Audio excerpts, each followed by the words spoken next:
Hello guys, today I want to share with you how I made my new song, The Words Written on the Walls, that got signed by the Rising Wave record label and out now everywhere, so make sure to check it out.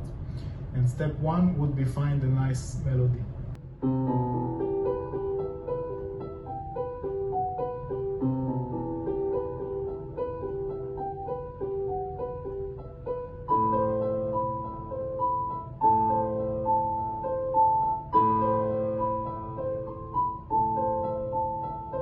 Moving on to the project of the song now, and I started the project from the same piano melody that I just played, but now let's hear it without my awful playing skills.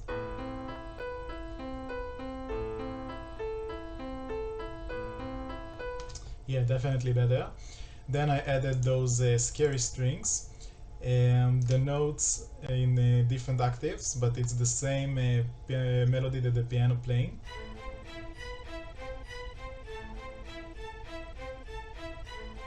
I played a bit with the velocity of them to make it more humanized and add warmness.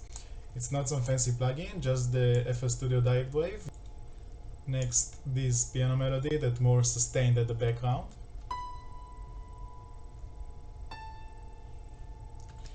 Some chords to make the environment of the song. Grand piano.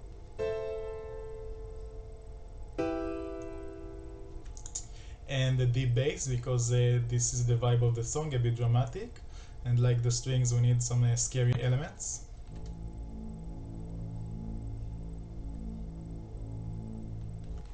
Yeah, this bass is Serum, this preset that I made. Next come in a sub bass for the low frequencies.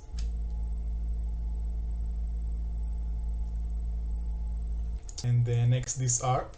It's actually a preset I found on Serum. Let me show you, here it is. And I love it so much because it's what make the groove of the song.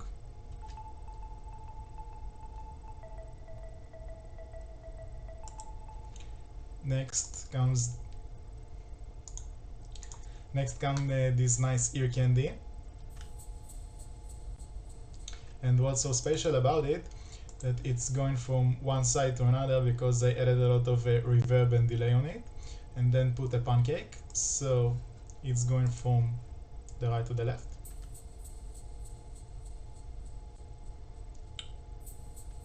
And it's adding a lot, in my opinion. Then we have some effects elements. Okay, so now let's hear the entrance of the song with all the elements together.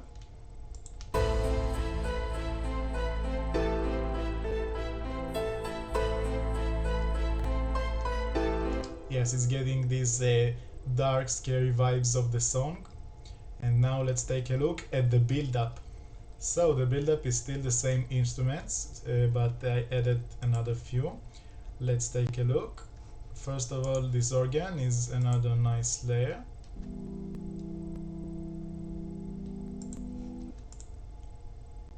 Again, Serum, preset that I made, make some warmness and adding whiteness to the mix. This pluck, playing the same melody as the piano.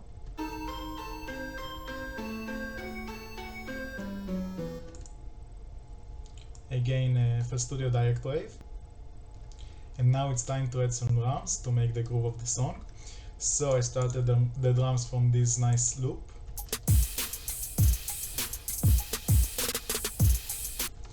Added some effects.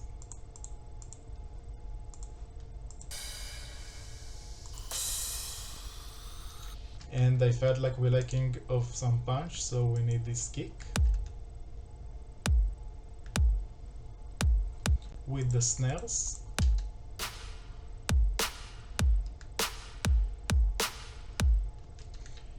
And something very nice I added is this clock sound.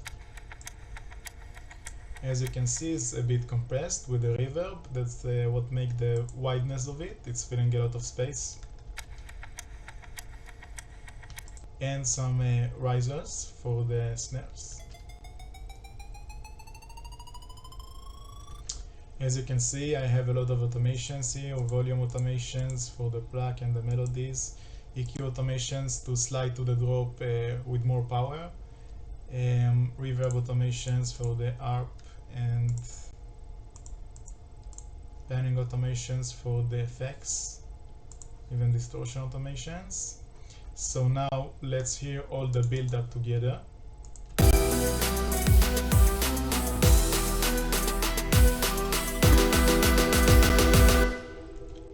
And I'm making the transition from the build up to the drop by this nice reversed vocal and those drums. So let's move on to the drop. I started the drop from those pads, nothing too crazy.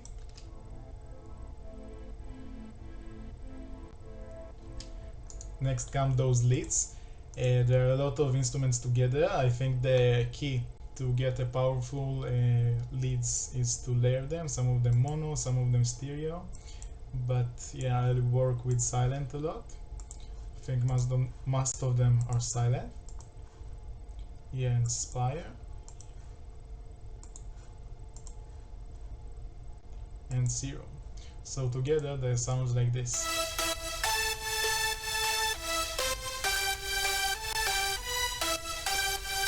Then come those chords that I layered them too much, so my CPU was about to die, so I just consolidated them, but they sound like this.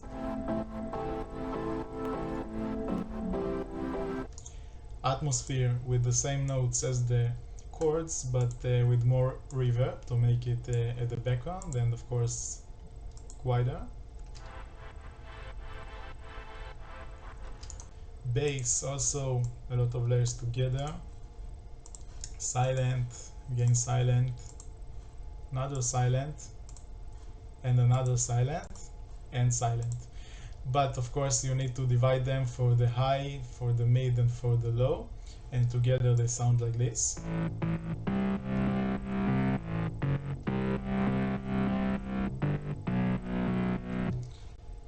Then comes the sub bass.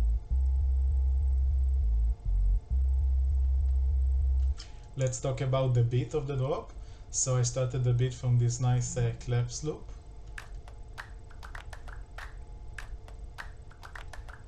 Another very nice loop.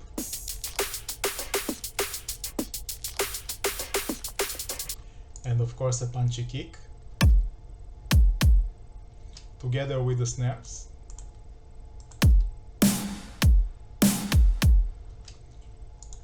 Sweeps, one for the snare, one for the kick, together with them. Some effects elements.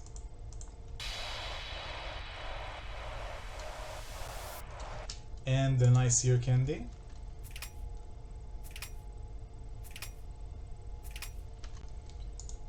At the second part of the drop, I added those hats. That, as you can hear, I played again with the velocity of them.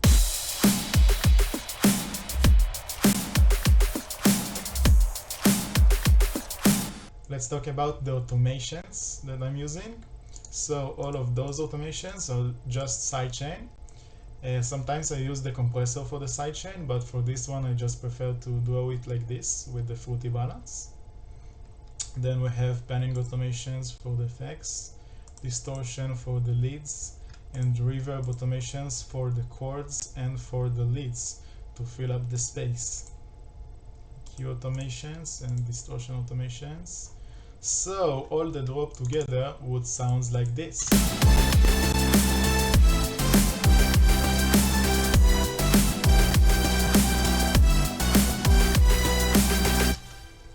And that transition from the drop to the second part of the song is the same clock sound that we had at the build-up. The reversed vocal, crowd effects, vinyl. Yeah, and that's pretty much it. So at the second part of the song, we have pretty much the same instruments and samples as I used at the first half, but the build up here is a bit longer with higher notes.